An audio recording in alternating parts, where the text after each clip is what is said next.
Hello, boys and girls, on this wonderful Wednesday, January 28th, 2026. It was Fed Day today, which it seemed ultimately meant very, very little. He didn't really say very much. That was out of expectations. It was all pretty right on, from what I could tell. And the markets didn't do very much. So, the markets weren't doing very much going into it, and they didn't do very much afterwards. If there was anything that was interesting today in the stock market to me, it was the performance of ASML, which is a very important stock, obviously, in the world of semiconductors. Beat expectations on earnings, did well, gave good guidance. Stock was up a lot, and then it turned around and ended up down 2%. So, sort of negative news failure on that one. And then after hours, we had, some biggies report. Microsoft, Meta, Tesla. We may have heard of some of these names. And they seemed to have beaten, and the immediate reaction was down. And then they kind of came back. Tesla certainly came back. Meta came back. Futures were down, and then they kind of came back. So I don't think there's anything big going on there. So let's talk about where there is big stuff going on. Our friends in the metals. Gold was up 300 points today, let's call it, roundabout. The biggest one-day dollar gain in the history of the metal, which is no surprise because we're at the biggest, we're at the highest price it's ever been. But even so, up 6%, it's pretty big. And people keep wanting to fade it. From what I can tell, silver, same thing. New highs in silver. I'm going to keep harping on this one because I think this is so important. Listen, this reminds me, I've seen it, all right, and nothing ever ends up being exactly the same. There are no guarantees. We know all that. But I've seen this so many times. A, because I've done it in the past and learned the lesson, and I've seen people doing it. This reminds me very much of what people were doing in 2023 on Nvidia. They weren't long. It was going up. It was going ballistic. Nobody could believe it. So what do? Well, logically, if you're not long it and it's a bubble, then you short it. That's what they do. And it's the dumbest thing in the world. It's such a bad trading habit. Like I say, I did it when I was a younger trader, and I ended up blowing out. And now I see people were doing it during the Nvidia thing, and now people are doing it in the silver thing. And if you, again, I know I went into this yesterday, but I'm going to go into it again because I just think this is such a great learning point here with what's going on in silver. If you look at the people that are talking about this, these are people that are consistently making the same error again and again and again. Okay? Dan Nathan said people that were buying silver, here, like need to have their heads examined or something. Okay? He said that at the beginning of the year. I wish I had my head examined, up 65% year to date. Okay? And many of the other people that we know who have proven themselves to be fools over time on Twitter, on YouTube, are the ones that are saying this. Is it overbought? Yes. Okay, good.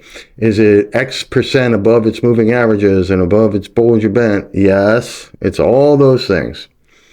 And that's great. And I always say it, if you want to be bearish, but you don't have to be short.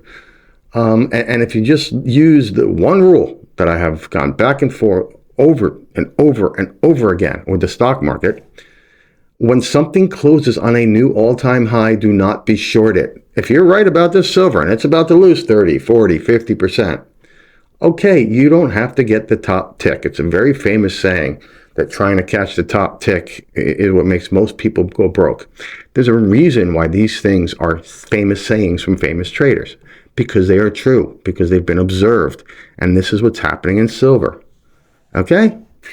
You want to short silver for whatever reason, and I know what the main reason is, because you ain't long it. You've missed this, and you're pissed. So now it has to be overbought, so you have to short it. I know that's why you want to do it. But if you want to be short it, fine.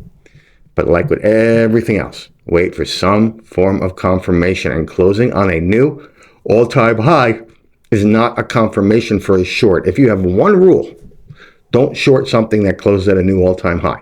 That's going to save you so much money over time, all right?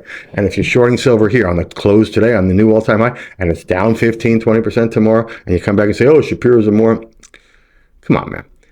Today's close was not the first time you tried to short this thing. That's clear. If that's been your view, then you've probably been shorting it since here, since 50, all right? And it's now at 116. So don't give me that, all right? It's already cost you a ton of money. And of course, that makes it worse because now you got to make that money back. Silver owes you that money back. Another very famous adage about trading of what you're not supposed to do. There's a reason why people tell you, what people with lots of experience tell you that these are things you're not supposed to do. Because they wreck people. Great lessons here, all right? Sorry I spent so much time on the silver thing, but I just think it's the most important lessons right here. You don't want to be long. Don't be long. You don't have to be short. And you certainly should not be short all-time high closes. All right? Enough of that.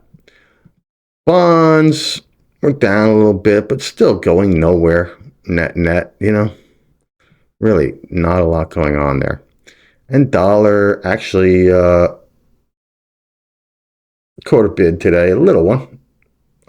It did come back a little bit, but just as everybody started freaking out about it, including me, it catches a bid. Normal. I still remain bearish the dollar, in particular bullish the Swiss franc, which was down today a little bit. Happens. But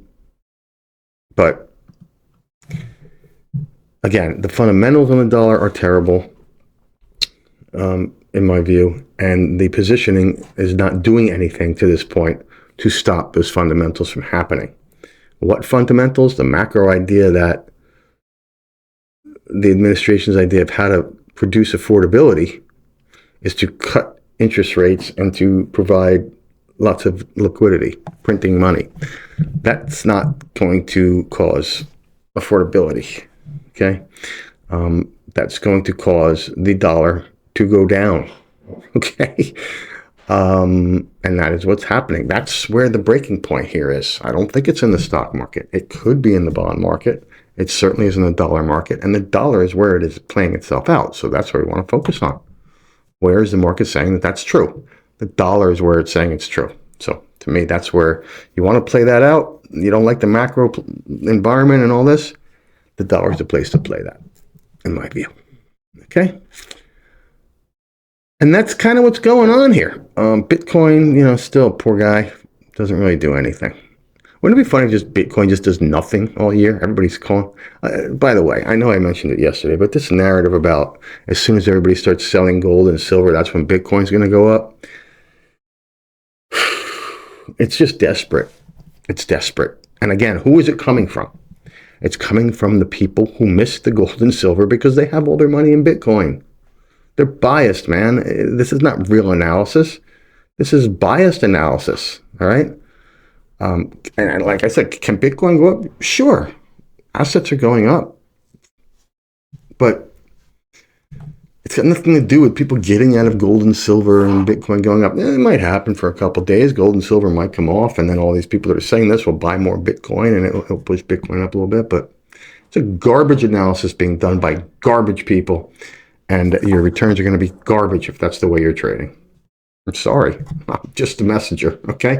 I've been doing this a long time. I've made a lot of losing trades, and I've watched people make losing trades, and this is how the thought process is. Does it mean every single time? No. Does it mean over time? Absolutely. And what we're trying to do here is develop good trading habits over time so we can make money over time. And the silver thing and this Bitcoin idea are garbage. That's it, folks. That's all, folks. I hope everyone's doing okay. And we'll talk again tomorrow. Just a quick note. If you like these daily videos, we do them 4 days a week, Monday through Thursday. For members, I try to not only do a market wrap-up, but also what lessons we could have learned from the action today. Observe the things that we talked about in live time, which helps, I find, a lot. If you want to join month to month, YouTube membership is $10, and you can just click the join button right under this video. But if you wanted to do a little bit longer, a quarter or a year, the best way to do that is to go on WAP. So the WAP link is in the description below.